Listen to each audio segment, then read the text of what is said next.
In today's video, we're tackling a common issue, the Guru provisioning error showing up on the Okta dashboard. Here's what's happening.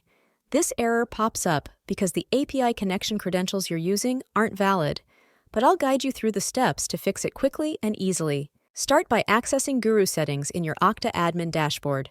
Go to Guru, then find Provisioning under Integration. Click Edit to make changes.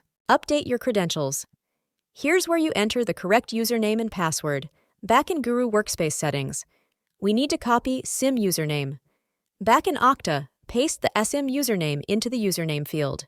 We have to repeat the previous step for the password. Back in Guru, copy SIM token and paste it back into Okta under the password field.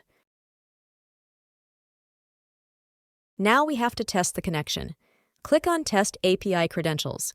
If it shows a successful connection, hit Save. Head back to the dashboard, under Tasks, and look for any assignments that didn't go through. Click on Retry Selected for those.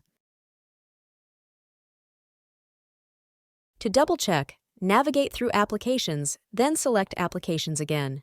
In here, search for Guru app. Once you are in, click on Assignments. Search for the user and click the pencil icon. Ensure the external ID is linked to the user. Lastly, in the Guru Workspace settings under Users and Collections, verify that the user account has been created successfully. And that's it. You've now resolved the provisioning error and should be good to go. Thanks for watching. If you found this video helpful, please like and subscribe to us on YouTube.